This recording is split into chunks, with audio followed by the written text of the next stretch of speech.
అందరికీ నమస్కారం. ఇప్పుడు మనం ప్రముఖ రచయిత్రి ముప్పాళ్ల రంగనాయకమ్మగారు రచించిన స్త్రీ అనే ధారావాహిక నుండి 9వ భాగం విందామండి. ఎంతైనా పద్మజ స్వార్థంగా ప్రవర్తించింది అనుకున్న పార్వతి 1-2 రోజుల్లో తన అభిప్రాయం చాలా వరకు మార్చుకుంది. పద్మను తను అపార్థం చేసుకుంటుందేమో. పసితనం నుంచి పద్మజ తనకు తెలిసివున్నా ఆ సాహసం ఎలా అర్థమవుతుంది తనకు? ఆఫీసు నుంచి వచ్చి తాళం తీసుకుని గదిలో అడుగుపట్టేసరికి కళ్లపడిందో కవరు. స్నేహితురాలి ధ్యాసలోనే ఉన్న పార్వతి అది పద్మజ వ్రాసిందే కావచ్చునని ఆతృతగా వంగి తీసుకుంది. పార్వతీ అక్కయ్యా, నీకు ఉత్తరం రాయాలని వారం రోజుల్నుంచి ప్రయత్నం. నేను వ్రాయబోయే విషయమేమిటో అందరిలాగా నీకూ తెలిసే ఉంటుంది. అక్కయ్య ఇంత కర్కశంగా అనురాగాలు తెంచుకుని వెళ్ళిపోయిందంటే ఎంత ఆశ్చర్యంగా ఉందో అంత సహజంగానూ ఉంది. డాక్టర్ పద్మజాదేవి, డాక్టర్ జార్జ్ విలియమ్స్లా పెళ్లి ఫోటో పడ్డ పేపరు ఇక్కడికి ఇంట్లోకి వచ్చినప్పుడు పరిస్థితి ఎంత అల్లకల్లోలమైపోయిందో నేను వ్రాయకుండానే నువ్వు ఊహించుకాగలవు. ఈ సంగతి మొదట అమ్మ నమ్మలేదు. అమ్మే కాదు, అక్కయ్య ఇంత పని చేసిందంటే ఇప్పటికీ నేనూ నమ్మలేకపోతున్నాను. ఈ ఇంటి ఆచార వ్యవహారాలలో ఏ చిన్న సంఘటన గుర్తుపెట్టుకున్నా అక్కయ్య ఇంత సాహసం చేయగలిగేది కాదు. ఆనాటినుంచి ఇంట్లో ఎవ్వరికీ నిద్రాహారాలు లేదంటే అతిశయోక్తి కాదు పార్వతీ. అన్నయ్య కోర్టుకు వెళ్లటంలేదు. నాన్నగారు పక్క విడిచి లేవటంలేదు. ఆయన బ్లడ్ ప్రెషర్ అధికమైంది. అమ్మ సరే, ఆ మూలగది విడిచి రావటంలేదు. వదినా నేను మాత్రం వంటగదిలో కూర్చొని బిక్కుబిక్కుమంటూ రోజులు దొర్లిస్తున్నాము. నీ పరిస్థితిని మనసుకు పట్టించుకోకుండా కష్టానికి సుఖానికి ఒక్కలాగే చిరునవ్వు నవ్వగలిగే నాన్నగారు ఎంత మారిపోయారో, ఆయన గంభీర్యమంతా ఏమైపోయిందో నువ్వు చూస్తేగాని నమ్మవు. ఈ అప్రతిష్టతో ఇక ఆయన లోకం ముఖం చూడరనుకుంటే విశేషం కాదు. అమ్మ గురించి వ్రాయాలంటే ఏం రాయగలను? కంటికీ మంటికి ఏకధారగా ఏడుస్తుందనే వ్రాయనా? తనలో తను కుళ్ళి కృశించిపోతుందనే వ్రాయనా?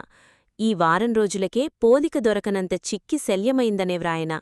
ఏమి వ్రాసినా ప్రయోజనం ఒక్కటే. రాత్రింబవళ్ళూ అమ్మ నోటిమీదుగా వచ్చేది ఒక్కటే మాట. ఆ పాపిష్టిదానికి అకస్మాత్తుగా ఏదో రోగం వచ్చి చచ్చిందని తెలిస్తే ఒక్క ఏడుపు ఏడ్చి ఊరుకునేదాన్ని. లోకంలో అందరికీ వచ్చే కష్టం నాకూ వచ్చిందని సరిపెట్టుకునేదాన్ని. కావలసిన వాళ్లంతా దగ్గరచేరి ఓదారుస్తుంటే కొండంత ధైర్యం తెచ్చుకునేదాన్ని. ఇదేం ప్రారబ్ధంరా భగవంతుడా! ఆ ఏడుపుకి కూడా దూరం చేసింది నన్ను. ఇంటావంటా లేని ఆ ప్రాచ్యపు పని చేసింది. అగ్నిహోత్రంలా వెలిగే కుటుంబానికి మాయని మచ్చ తెచ్చింది. నీటి నియమాలతో బ్రతుకుతున్నవాళ్లను అప్రతిష్టల పాలుచేసింది. చివరికి ఒక్కసారి తండ్రిముఖం, కన్న తండ్రిముఖమైనా గుర్తు తెచ్చుకోలేకపోయింది అంటూ తనలో తను ఏడ్చుకుంటూ ఉండే అమ్మను చూస్తుంటే అమ్మ పిచ్చిదైపోతుందేమోననిపిస్తుంది ప్రతిక్షణం. పద్మజ ఇలా చేసిందని తెలిసింది నిజమేనా? ఈ ముక్క మీకు ముందే తెలియకుండా ఉంటుందా? ఆడపిల్లల్ని బొత్తిగా అలా వదిలేస్తే మన బ్రాహ్మణ్యం మంట కలవక ఏమవుతుంది? అంటూ దూరపు బంధువు ఒక ఆయన మహాకోపంగా వ్రాసిన ఉత్తరం మొన్ననే అందింది. నాన్నగారు చదువుకున్నారుగాని అమ్మకు చూపించలేదు. నిన్న ఒక తెలిసినావిడ పనిగట్టుకు వచ్చింది అమ్మను ఓదార్చగానికి. అయ్యో, ఇంత పని జరిగిందా? అయిందేదో అయిందిలే, నువ్వేం బాధపడకు వదినా. పాడు ప్రపంచంలో ఎన్ని వింతలు జరగటంలేదు గనక ఇది అందులో ఒకటి. మరేం చేస్తాం అంటూ ఓ గంటసేపు కూర్చుని అమ్మను మరీ ఏడిపించి వెళ్ళింది. మమ్మల్నందర్నీ ఇంత అప్రతిష్టకు, ఇన్ని అవమానాలకు, ఇందరి సానుభూతికి గురిచేసిన అక్కయ్యను ఏం చేస్తే పాపముంది? ఈ స్థితిలో అక్కయ్యను కలుసుకోగలిగితే ఎన్ని మాటలైనా అడుగుతాను. చదువు చదివి డాక్టర్ కాగానే సర్వస్వతంత్రురాలినై పోయాననుకుందా? ఆ చదువు ఎవరు చెప్పించారో, అంత స్వతంత్రం ఎవరు ప్రసాదించారో, తన ఔన్నత్యానికసలెవరు కారణమయ్యారో ఒక్కసారైనా ఆలోచించిందా? రెక్కలు మొలిచి మొలవగానే ఎగిరెగిరిపడే పక్షిపిల్లలా మంచి చెడ్డలు విస్మరించి ఇంత అవివేకంగా ప్రవర్తించటం తగుననుకుందా? అక్కయ్యను ఇంతగా విమర్శించి అసహ్యించుకునే రోజు వస్తుందని ఏనాడైనా అనుకున్నానా నేను? ఊహ తెలిసిన క్షణం నుంచి అక్కయ్యనెంతగా ఆరాధించానో, అక్కయ్య ఔన్నత్యం చూస్తూ ఎంత గర్వించానో, డాక్టరై పేరు తెచ్చుకుంటున్న అక్కయ్యను తలుచుకుని ఎంత మురిసిపోయానో ఎలా చెప్పను? అక్కయ్యలా పెద్ద చదువు చదివి, పేరు తెచ్చుకుని, అక్కయ్య అడుగుజాడల్లోనే నడుస్తూ జీవితాన్ని తరింపచేసుకోవాలని ఆశాసౌధాలు నిర్మించుకున్న నేను ఈనాడు ఈ విఘాతానికి తట్టుకునే శక్తి లేక, గడిచిన రోజులు తలుచుకునే ధైర్యం లేక, నా ఆశలు నెమరువేసుకునేందుకైనా సాహసం చాలక పిచ్చిదాన్నైపోతున్నానంటే నమ్ముతావా పారు? మొన్నకొకరోజు ఏం జరిగిందో వ్రాస్తాను. ఒక టెక్స్ట్ బుక్ కొనాలని అన్నయ్య దగ్గరికెళ్ళి డబ్బులడిగాను. వింత వ్యక్తిని చూస్తున్నట్టు అన్నయ్య నన్ను చిత్రంగా చూస్తుంటే అర్థంకాక తికమకపడుతూ నించున్నాను. ఎందుకో అపరాధిలా తలదించుకున్నాను. ఇంకా కాలేజికి వెళ్లాలనేనా సుజా? అన్నయ్య అంత నెమ్మదిలోనూ ఎంతో కర్కశంగా అడిగాడు. మొట్టమొదట అర్థం కానట్టే చూశాను. ఇక ఏ పుస్తకాలు కొనక్కర్లేదు, కాలేజికి వెళ్లనూ అక్కర్లేదు. ఇప్పటికి జరిగిన పరభావం చాలు, లోపలికి వెళ్ళు. అన్నయ్యా, వెళ్ళు సుజా, ఇక మాట్లాడకు. లోకం మరోసారి నవ్విపోకముందే మన జాగ్రత్తలో మనం ఉండటం మంచిది. పార్వతి, ఆ క్షణంలో నేనొక ఇసుకరేణువునై గాలిలో కలిసిపోనందుకు ఎంత సిగ్గిల్లిపోయానో ఊహించగలవా? నేను కూడా అక్కయ్యలాగే చేస్తానని కదూ అన్నయ్య భయం. ఒకసారి నవ్వగలిగిన లోకానికి మరోసారి నవ్వే అవకాశం ఇవ్వకూడదనే కదూ అన్నయ్య ఆరాటం. కాని నన్ను అర్థం చేసుకోటానికైనా అన్నయ్య ప్రయత్నించలేదా? నేను బాధపడుతానన్నా అయినా ఆలోచించలేదా? స్వార్థపరురాలైన అక్కయ్యతోనే నన్నూ పోల్చి చూశాడా? నా ఆశలు, ఆశయాలు, ఊహలు, వాస్తవాలు వేటిని అన్నయ్య ఆమోదించలేడా? అక్కయ్య చేసిన పనికి అందరికన్నా మిన్నగా నేనెంత బాధపడుతున్నానో అన్నయ్యకేలా చెప్పను? నన్ను చూసి ఎప్పుడూ లోకాన్ని నవ్వనీయనని ఎలా నమ్మించను? నేను సుజాను, పద్మను కాను, తల్లిదండ్రుల బిడ్డనేగాని ఆ పవిత్ర హృదయాలు చీల్చి చెండాడే కఠినాత్మురాలిని కాను. అన్నయ్యా, నన్నర్థం చేసుకోవు అని ఏడవాలనిపించినా ఏమీ చెయ్యలేకపోయాను. ఒక్క కన్నీటి బొట్టు ద్వారానైనా నా ఆవేదన వెల్లడించలేకపోయాను. నోరు తెరిచి జవాబే చెప్పలేక తాళదించుకుని నిలబడ్డాను. ఇటురా సుజా అంటూ లేచిన అన్నయ్య వెనకే అయోమయంగా నడిచాను. అమ్మ పడుకునియున్న గదిగుమ్మం ఎదుటికెళ్ళి పిలిచాడు. అమ్మా! అర్థంకాక నా గుండెలు కొట్టుకున్నాయి. నీరసంగా కళ్ళు విప్పి చూస్తున్న అమ్మతో అన్నాడు, సుజా కొత్త పుస్తకమేదో కొంటానంటోంది. 10-15 రోజుల్లో కాలేజీ తెరుస్తారుగా? అన్నయ్య, కోపం ఆపుకోలేక అరిచాను. నువ్వు చెప్తే వినననే అమ్మతో ఫిర్యాదు చేస్తున్నావా? నన్నిక చదివించటం మీకిష్టం లేదంటే రాద్ధాంతం చేస్తాననుకున్నావా? మన పరువు మర్యాదల కన్నా నా కాలేజీ చదువు ఎక్కువేం కాదన్నయ్యా. నేను కాలేజీ మానుకోవటంతోనే మన పరువు నిలుస్తుందంటే సంతోషంగా మానేసుకుంటాను అన్నాను ఆవేశంగా. ఎన్నడూ నేనలా పెద్దవాళ్లతో ధైర్యంగా మాట్లాడలేదు. నన్నంటే ప్రాణాలు పెట్టే అమ్మ విషయం అర్థం చేసుకుని దీనంగా చూసింది. వెక్కి వెక్కి ఏడుస్తున్న నన్ను గుండెల్లో దాచుకుంది. పోనీ దీన్ని చదువుకొని ఈ శాస్త్రి, సుజయ్ ఎప్పుడూ అలా చెయ్యదు. వద్దమ్మా, వద్దు, నేనిక చదువుకోను. నేను చదువు మానేస్తేనే అమ్మ సంతోషిస్తుంది. అమ్మ సంతోషం కోసం ఏమైనా చేస్తాను. అమ్మా, సుజా, ఏడుస్తున్నావా? లేదమ్మా, లేదు. దుఃఖాన్ని అరికట్టుకోవాలనే ప్రయత్నించాను. నా బిడ్డవి నువ్వే తల్లీ, నువ్వే. నేను కన్నవాళ్ళిద్దరే, ఆ ఇద్దరూ నా కళ్ళకెదురుగానే ఉన్నారు. వెర్లిపట్టినట్లు తదేకంగా అన్నయ్యను నన్ను మార్చి చూడసాగిందమ్మ. బాగా చదువుకుని ఏదో అయిపోదామన్న ఆశ గాలిలో కలిసిపోతుంటే ఒక్క నిట్టూర్పు మాత్రం విడిచాను. హృదయం తేలికైంది. అమ్మకోసం, అమ్మ సంతోషంకోసం ఇంకా ఏమైనా చెయ్యగలిగితే ఎంత బావుండును? అక్కయ్య చేసిన అఘతాన్ని పూడ్చగలిగితే, అమ్మ అంతా మరిచిపోయి నవ్వుతూ తిరగాడితే, దానికి నేనేమైనా చెయ్యవలసి వస్తే తప్పకుండా చేస్తాను పార్వతీ, చేసి చూపిస్తాను. ఇలా అనుకుంటున్నప్పుడంతా నువ్వే నాకు గుర్తొస్తున్నావు. ఇంత దుఃఖంలో కూడా అమ్మ నిన్ను మర్చిపోలేదు. నీతో స్నేహం చేసిన అక్కయ్యకు నీ భావం ఒక్కటీ అర్థం కాకపోయిందేమో అని బాధపడుతోంది. ఒక్కసారి నువ్వు వచ్చి ఓడారిస్తే అమ్మ కొంతైనా తేరుకుంటుంది. అమ్మను ఊరడించవలసిన ధర్మాన్ని అక్కయ్యలాగా నువ్వూ వదిలేసుకోగా. నీ రాకకోసం నిరీక్షిస్తూ సుజా. తెలియకుండానే పార్వతి చెంపలమీదుగా కన్నీటి బొట్లు జారిపడ్డాయి. దీర్ఘంగా నిట్టూర్చింది. తనకు రుక్కుతో కూడా లేని అనుబంధమేదో ఈ సుజతో ఉందనిపిస్తోంది. అప్పుడప్పుడు తోడబుట్టిన పద్మజకు దూరదూరంగానే ఉండే సుజ తన దగ్గర మాత్రం అటువంటి దూరభారాలు మరిచి మనసు విప్పి వెళ్లబోసుకుంటుంది. సుజా చదువు ఆగిపోయిందంటే పార్వటికెంతో బాధ కలిగింది. పద్మజ చాలా తప్పే చేసిందనిపించింది. సుజ వ్రాసిన ఉత్తరం పద్మజకు పంపితే ఏం చేస్తుంది? నిర్లక్ష్యంగా చించేస్తుందా? చదువుకున్నా నిరభిమానంగా నవ్వుకుంటుందా? పద్మజ అంత కర్కశంగా మారిపోయిందా? పార్వతి అంతరాత్మ ఆ ఆలోచనలతో ఏకీభవించలేదు. సుజా నిశ్శబ్దం నలుమూలలా ఆవరించుకున్న ఆ ఇంట్లో అంత చిన్న పిలుపే కంఠమెత్తి అరిచినట్టు ప్రతిధ్వనించింది. మరోసారి పిలువనవసరం లేకుండానే ఎవరు అంటూ వచ్చింది సుజాత. ఎవరు? పార్వతా? ఆశ్చర్యంగా సంభ్రమంగా అంది. నేనే సుజా. చేతిలో సంచి బల్లమీద పెట్టి మరేమీ అనకుండా లోపలికి నడిచింది పార్వతి. కొంచెం మంచినీళ్ళిస్తావు? నీళ్ల గ్లాస్ అందిస్తూ, నా ఉత్తరం నీకు అందింది కదూ అంది సుజాత. అందింది. నేనెలాగూ రావాలనుకుంటూనే ఉన్నాను. అమ్మ ఒంట్లో ఎలా ఉంది? నిద్రపోతోందా? లేదు, ఊరికే పడుకుంది. రా వెళ్దాం అంటూ తల్లి పడుకుని ఉన్న గది గుమ్మం ముందుకు నడిచింది. అమ్మా, పార్వతి వచ్చిందమ్మా. కామేశ్వరమ్మ లేచి కూర్చుంది. ఎవరు? పార్వతా? మన పార్వతే. అవును పిన్నిగారు, మా రుక్మిణి వాళ్ల ఊరు వెళ్లాను. ఒక్కసారి అందర్నీ చూసి వెళదామని. ఆగిపోయింది. పద్మజ మాట ఎత్తితే కామేశ్వరమ్మ ఎంత బాధపడుతుందో, బేల మనస్సుతో బావురుమని ఏడుస్తుందేమో. మరేమీ మాట్లాడకుండా మంచం దగ్గరగా బల్లమీద కూర్చుంది. కామేశ్వరమ్మ బొత్తిగా నీరసించిపోయింది. మనోవ్యాధితో బాధపడుతున్నట్టు స్పష్టంగానే తెలుస్తోంది. తనను చూసీ చూడగానే ఆవిడ ఏడ్చేస్తుందనుకున్న పార్వతికి మాత్రం ఆశ్చర్యం కలగకపోలేదు. ఆవిడ కళ్లలో నీటి జాడే లేదు. వేసవి తాపానికి పొడారిపోయిన గుంటల్లా ఉన్నాయి. పార్వతికేసి చూస్తూ అడిగింది. మీ రుక్మిణి, సూర్యం వాళ్ళు బావున్నారా? బాగానే ఉన్నారు పిన్నిగారు. రుక్మిణికి 3వ మాసం అనుకుంటున్నారు. అనుకోవడమేమిట్లేండి, డాక్టర్ కూడా చెప్పింది. వేవిళ్లతో కొంచెం నీరసంగా ఉంది. పర్వాలేదు, మందులు అవి వాడుతోంది.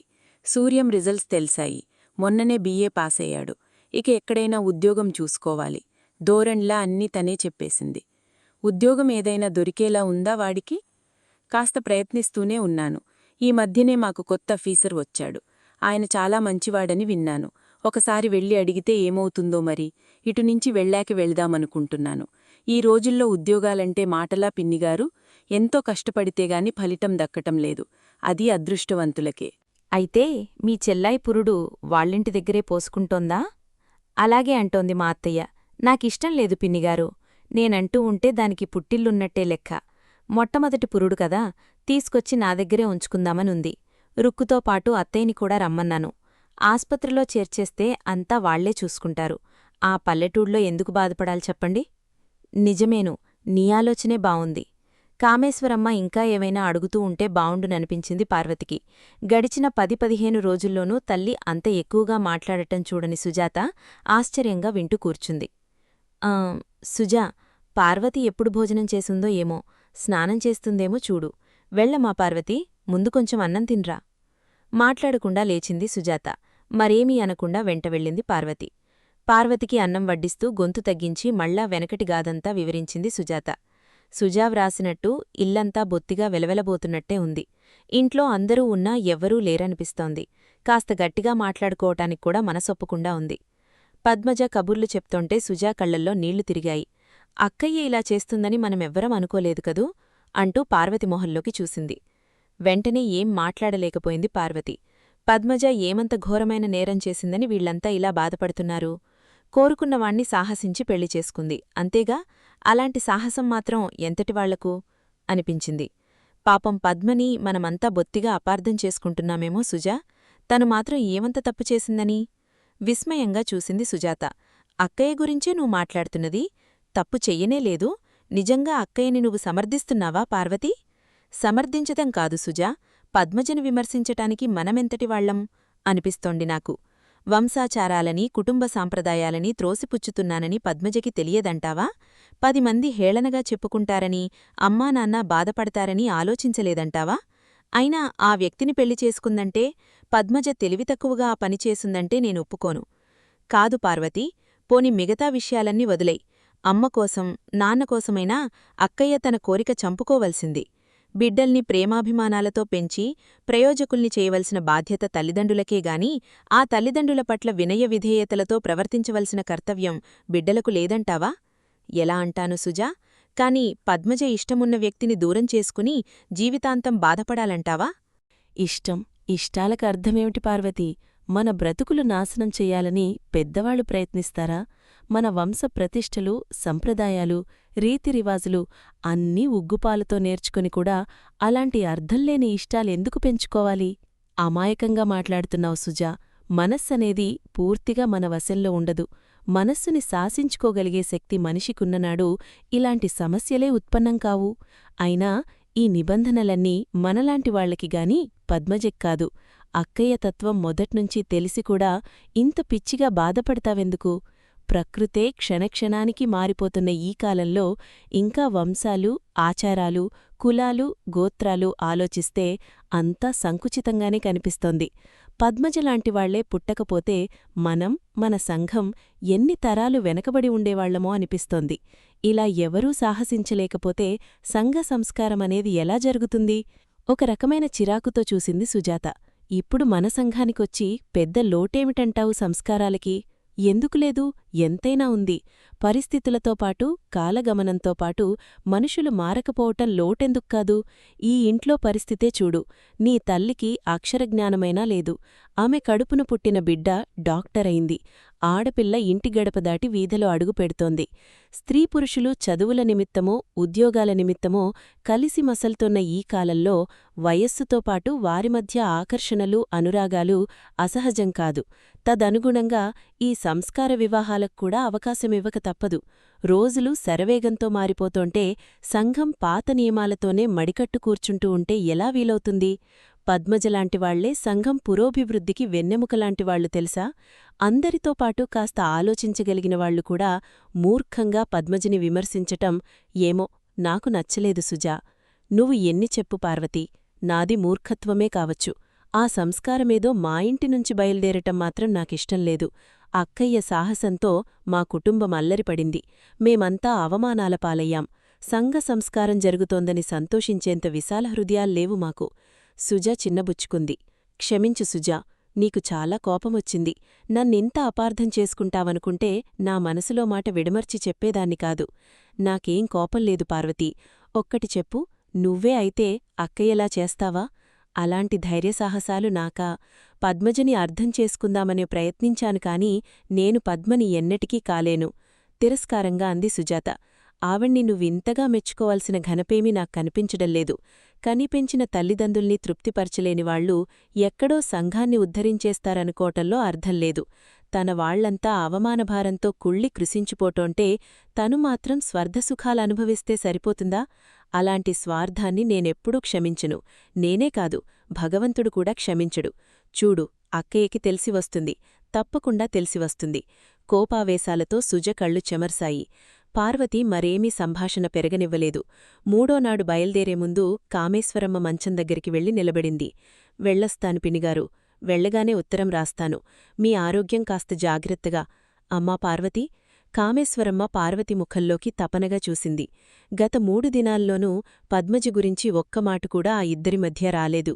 తీరా పార్వతి వెళ్ళిపోతుంటే కామేశ్వరమ్మ మనసు దాచుకోలేకపోయింది. ఏమిటి పిన్నిగారు, ఏమైనా చెప్పాలనుకుంటున్నారా? మీకు తెలీదా అమ్మా నిజంగా? అది చూశావా ఎంత పనిచేసిందో? చెప్పా చెయ్యకుండా. నీరసంగా నిట్టూర్పు విడిచింది కామేశ్వరమ్మ. అప్పటిక్కూడా ఆ ప్రసక్తి ఎత్తే సాహసం లేని పార్వతి మాట్లాడకుండానే నించుంది. ఆ పెళ్లి చేసుకునే ముందు పోని నీకైనా ఓ ఉత్తరం ముక్క వ్రాసింది? నువ్వెంటనే మాకు వ్రాస్తే? కంగారుగా అంది పార్వతి. లేదు పిన్నిగారు, నాకేమీ తెలీదు. ఓ సంవత్సరం నుంచి కూడా నాకు సరిగ్గా ఉత్తరాలు వ్రాయటం లేదు. నేను మీలాగే పత్రికలో పెళ్లి ఫోటో చూసి తెలుసుకున్నాను. తర్వాతైనా వ్రాస్తుందేమో అనుకుని ఎదురుచూస్తున్నాను. పోనీ నాకు నేనే వ్రాద్దామంటే? మహా కోపంగా శాసించింది కామేశ్వరమ్మ. వద్దు, ఆ పాపిష్టిదానికింకా ఉత్తరాలు కూడానా? నువ్వు వ్రాయకు. అది వ్రాస్తే చదవకు. వెధవ కాగితాలన్నీ చించి పోగులుపెట్టు. చాలాసేపు అలాగే నిలబడింది పార్వతి. వస్తాన్ పిన్నిగారు, నాకు బండివేళ. వెళ్ళు తల్లి, వెళ్ళు. రుక్మిణికి పురుడ్రాగానే ఉత్తరం వ్రాయి. జాగ్రత్త, ఒంటరిదానివి. నీకు మాత్రం మంచి చెడ్డలేం తెలుసు? భుజం మీదుగా కొంగులాక్కుని గదిగుమ్మం దాటి వరండా మీదికి వచ్చి నించుని మరీ సాగనంపింది పార్వతిని. జట్కా ఎక్కి కూర్చున్న పార్వతి దగ్గర సెలవు తీసుకుని కళ్ళు తుడుచుకుంటూ లోపలికి వచ్చింది సుజాత. ఓ గంటనుంచి అలా వరండామీదే కూర్చుని ఉంది పార్వతి. నౌకరు కుర్రాడొకడు బయటికి వస్తే, ఎవరో వచ్చారని ఒక్కసారి అయ్యగారికి చెప్తావు?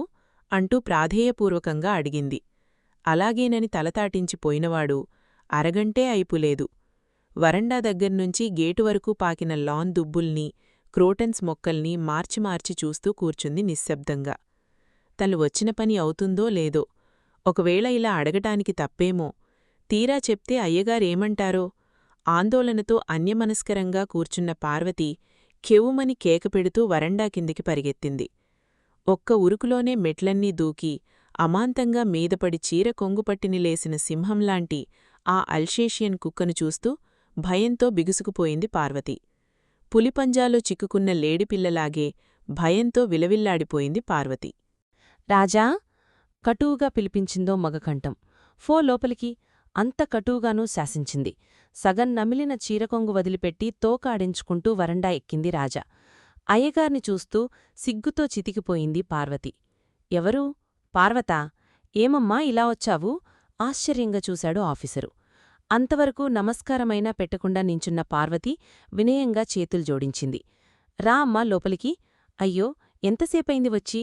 సాదరంగా ఆహ్వానిస్తున్న అయ్యగార్ని చూస్తూ తేరుకోగలిగిన పార్వతి గతం తవ్వుకోవడమెందుకన్నట్టు ఇప్పుడేనండి అంది పొడిగా. దగ్గరికొచ్చి పాదాల దగ్గర పడుకోబోయిన రాజా ఫో లోపలికి అంటూ మరోసారి యజమాని హెచ్చరించడంతో తలవాల్చుకుని పిల్లిపిల్లలా గుమ్మం దాటి వెళ్ళిపోయింది. ధైర్యంగా కూర్చుంది పార్వతి. ఎలా ప్రారంభించాలో తెలియక నేలచూపులు చూస్తూ కూర్చుంది. సెలవేమైనా కావాలా అమ్మాయి? అబ్బే లేదండి అదేం కాదు. చెప్పమ్మా ఏం పర్వాలేదు. ఒక్క క్షణం ఊరుకుంది. ధైర్యం తెచ్చుకోక తప్పలేదు. కాస్త జంకుగానే ప్రారంభించింది. మా తమ్ముడొకడు బిఏ పాసే ఖాళీగా ఉన్నాడండి. కొంచెం వాడి సంగతి తమతో మాట్లాడదామని. ఊకొట్టి ఊరుకున్నాడాయన. చెప్పింది చాలుతుందో లేదో ఇంకా పొడిగించి చెప్పాలో అర్థం కాలేదు. అప్పటికి మాత్రం బాధ్యత తీరిపోయినట్టు మళ్ళా నేలచూపులు చూస్తూ కూర్చుంది. ఎన్నేళ్లుంటాయమ్మా కుర్రాడికి? 22వ సంవత్సరమండి. పేరు సూర్యనారాయణ. మొన్న మార్చిలోనే బిఏ పాసయ్యాడు. క్లాస్ కూడా వచ్చిందండి. ఆశగా చూసింది పార్వతి. మరి చదివిస్తే బావుండేదిగా అమ్మా? తీరా అన్నాడేగాని ఎందుకన్నానా అన్నట్టు కనిపించాడాయన. అక్కగారు ఉద్యోగం చేసుకుంటూ తమ్ముణ్ణి చదివించి ఏదో పనిలో వేయిందామని తన దగ్గరికి వచ్చిందంటే ఇంకా ఆ తమ్ముడికి చదువుకునే అవకాశం ఉందనుకోవడంలో తనే తొందరపడ్డాడు. మౌనంగానే ఊరుకుంది పార్వతి. మళ్ళా ఆయనే అన్నాడు. మన ఆఫీస్లో నీకు తెలియని ఖాళీలేమున్నాయమ్మా? నసుగుతూనే అంది పార్వతి. సుందర్రావుగారి సీటేదో ఖాళీ అవుతుందని. ఓ అదా? సరే చూద్దాం. ఓసారి అబ్బాయిని నా దగ్గరికి పంపించమ్మా. అలాగేనండి. సాయంత్రం కలుసుకోడానికి తమరికి వీలుంటుందంటారా? అంటూ లేచింది. సాయంత్రం సరే 8 దాటాక వస్తే చూస్తాను. నమస్కారం అండి. మళ్ళీ చేతులు జోడించి కుక్కచొంగతో తడిసి పిడసకట్టుకుపోయిన కొంగును భుజాలమీదుగా చేతిలోకి తీసుకుని గేటుకేసి నడిచింది. నేను వెళ్ళి వచ్చిన పని అవుతుందనే నమ్మకంగా ఉందిరా అంది సూర్యంతో ఇంటికి వస్తూనే సంతోషంగా. సాయంత్రం 7 గంటల వేళ తమ్ముణ్ణి ముస్తాబు చేసి పంపుతూ మరీ చెప్పింది. జాగ్రత్త సుమా, వాళ్ళింట్లో కుక్క ఉంది. కాస్త చూసుకుంటూ వెళ్ళు. ఏడ్చింది వెధవ కుక్క.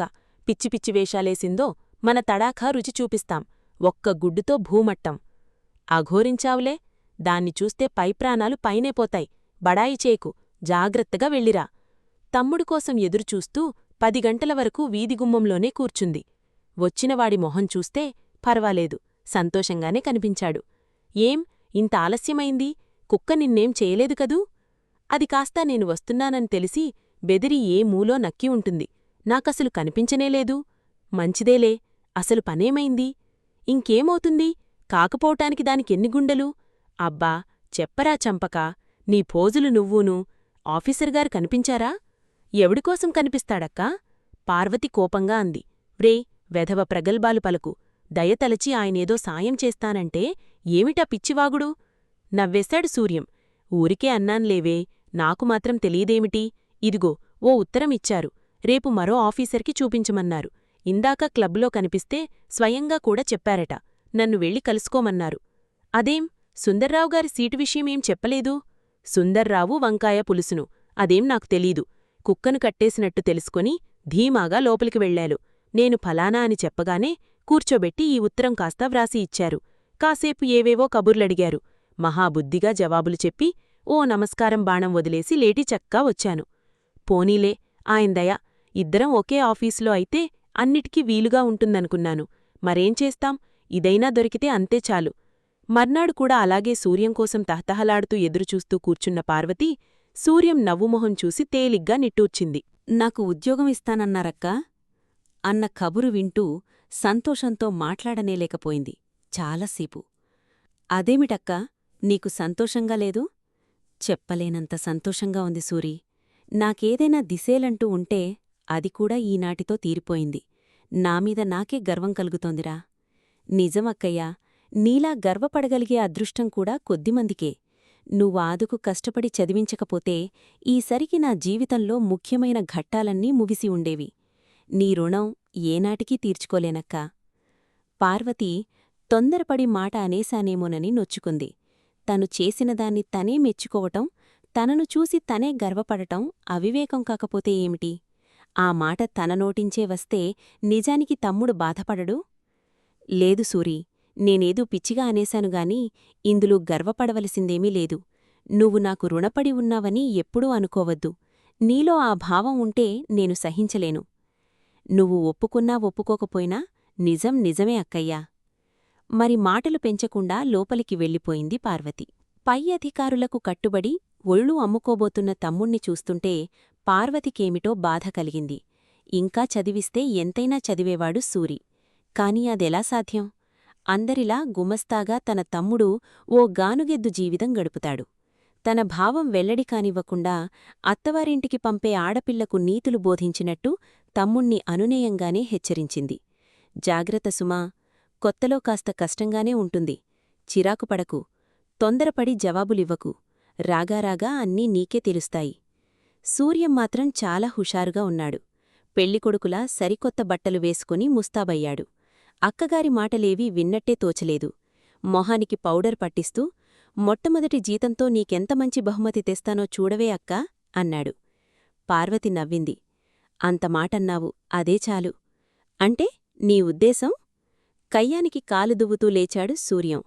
నేనో కృతజ్ఞుణ్ణి అనుకుంటున్నావా? బావుంది దెబ్బలాట. బహుమతి అంత విలువజేసే మాటన్నావు, అదే చాలన్నాను. తప్పైతే మరెప్పుడూ అనంలే. తప్పా? తప్పున్నా? ఈసారికి క్షమించాను, ఫో. కొత్తగా ఆఫీసుకు బయల్దేరుతున్న తమ్ముణ్ణి చూస్తూ నించుంది పార్వతి. 7-8 సంవత్సరాల ఘటం మనసులో కొట్టుకుంది. శరీరం పులకరించింది. తన సంకల్పంలో ఇంత బలం ఉందని, తన ఆత్మవిశ్వాసంలో ఇంత శక్తి ఉందని ఇప్పటిగ్గానీ తెలియలేదు. సాయంత్రం ఇంటికి వస్తూనే కుర్చీలో చేరబడిపోయి అలసటగా నిట్టూర్పులు విడవటం మొదలెట్టాడు సూర్యం. అక్కయ్, ఓ గ్లాస్ కాఫీ చుక్కలు తీసుకురావే, జల్దీ. అబ్బో, చాలా అలసిపోయినట్టున్నావే. ఒక్క నిమిషం తాళు నాయనా, ఇదిగో వచ్చే అంటూ కాఫీ చల్లార్చింది పార్వతి. పొడిపొడిగా ఉన్న నుదుట చెమట ఒత్తుకోబోయాడు సూర్యం. కాఫీ నీళ్లు గొంతులో ఓంపుకుని మరోసారి సుదీర్ఘంగా నిట్టూర్చాడు. ఎంత కష్టం వచ్చిపడిందిరా తండ్రి, ఏం పని చేశావేమిటి ఇవ్వాళా? ఖయ్యిమన్నాడు సూర్యం. రోజంతా గోళ్లు గిల్లుకుంటూ కూర్చుంటే మాత్రం సుఖం అనుకున్నావేమిటి? అయితే ఇవ్వాళ ఊరికే కూర్చున్నావన్నమాట. ఇవ్వాల్టికేం పని చెయ్యొద్దన్నాడే హెడ్క్లర్కు. మనలో మన మాట చాలా మంచివాడిలా ఉన్నాడు. నెమ్మదిగా అతగాణ్ణి మంచి చేసుకుంటే. హస్యాలకేంగాని అలా ఎప్పుడూ చెయ్యకు. ఎవ్వర్నీ ఏ విధంగానూ ప్రాధేయపడటం నేర్చుకోకు. భగవంతుడిచ్చిన అవయవాలున్నాయి, ఆరోగ్యముంది, తెలివితేటలున్నాయి. నీకేం లోటని ఒకరి దయాధర్మాలు అర్థిస్తావు? ఛా, ఊరికే అన్నానే అక్కయ్యా. నాకు తెలుసులే, మా సూరి ఎప్పుడూ నిజాయితీగానే బ్రతుకుతాడు. లేమరి, స్నానం చేసి కాస్తలా బయటికి వెళ్ళిరా. నా వంతపనేదో చూసుకుంటాను. మనలో మన మాట కూరగాయలేవిటి? మనలో మన మాట కాకరకాయలు పచ్చడే లే. మొహం చేదుచేదుగా చిట్లించుకుంటూ లేచాడు. మొదటి జీతం తెచ్చాడు సూర్యం. నీకేమైనా కొందామనుకున్నానే అక్కయ్యా, ఏం కొనాలో బొత్తిగా తోచలేదు.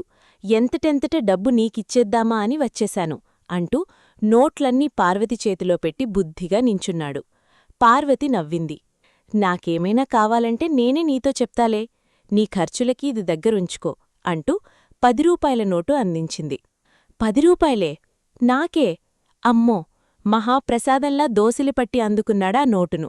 అచ్చంగా ఇచ్చేశావు కదూ, మళ్ళా అడగవు కదూ. చాల్లేరా నీ అమాయకత్వం నువ్వును. అయితే 3 రోజులకో రూపాయి నాకిష్టం వచ్చినట్టు చేడమడగా ఖర్చు పెట్టేసుకోవచ్చన్నమాట. చిన్న సవరణ. సిగరెట్లకి కిళ్ళీలకి నిషిద్ధమా అన్నమాటే.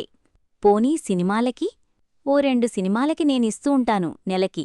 అన్యాయం, అమానుషం, దురంతం 2 రోజులకో పిక్చర్ రిలీజవుతున్న ఈ రోజుల్లో 2 వారాలకొకటి చూడమంటావా? ఎంత అరిచి గీ పెట్టినా ప్రయోజనం లేదురా తమ్ముడు, ఇక మాట్లాడకు. దారుణం, నేను చెమటోడ్చి కష్టించి సంపాదించుకున్నానే. అందుకే తగిన ఖర్చు చెయ్యాలంటున్నాను. కావాలంటే మరో సినిమాకి నీ ఖర్చులో పెట్టుకో. అంతేనా? అంతేరా. ఆశలేదా? లేనే లేదు. కయ్యా. కుదురుగా కుర్చీ చూసుకుని కూలబడిపోయాడు సూర్యం. రెండో నెల 10 రూపాయల నోట్ అందుకోలేదు. నీకేం తెలుసక్కయ్యా, ఉద్యోగం కూడా చేస్తున్నావ్, టీ నీళ్లైనా ఇప్పిచ్చలేవట్రా అంటూ నన్ను ఎన్ని రాబందులు పీక్కు తింటున్నాయో నీకు తెలీదు. హోటళ్లకే 7-8 రూపాయలు పోతుంటే ఇక నేనెలా బ్రతకనేమిటి అంటూ రాగం తీశాడు. పార్వతి వాదం పెంచకుండా మరో 5 రూపాయల నోటందించింది. సూర్యం, బాధ్యతలు తెలుసుకుంటూ ప్రవర్తిస్తే ఎంత డబ్బు ఖర్చు చేసుకున్నా నా అభ్యంతరం లేదు. ఆఫీస్లో పనిచేస్తూ మగవాళ్ల మధ్య మసులుతోన్న నాకు ఏం రీతిరివాజులు తెలియవనుకోకు. కొన్ని నెలలు పోతే రుక్కుని పురిటికి తీసుకురావాలి. మనకు కలిగిందేదో ఇచ్చి పంపించాలి. అందుకోసమే నేను మరీ జాగ్రత్త పడుతున్నాను. నువ్వర్థం చేసుకుంటే చాలు. నాకసలేమీ ఇవ్వద్దులే, ఎందుకు పాఠాలన్నీ చెప్తావ్ అంటూ చేతిలో నోట్లు బల్లమీద పెట్టేసి బిగా తీసుకూర్చున్నాడు సూర్యం. అయితే నీకక్కర్లేదన్నమాట. సరే, ఏం చేస్తాను, నేనో చీరన్న కొనుక్కుంటాను. పార్వతి వాటిని తీసుకునే లోపునే అందుకుని జేబులో పడేసుకుని నవ్వేశాడు సూర్యం. ఇంతటితో 9వ భాగం సమాప్తం. ఈ కథ మీకు నచ్చితే ఖచ్చితంగా లైక్ చేయండి, షేర్ చేయండి, కమెంట్ చేయండి, సబ్స్క్రైబ్ చేసి నాకు ప్రోత్సాహమివ్వండి. తరువాత భాగం కథతో కలుద్దాం.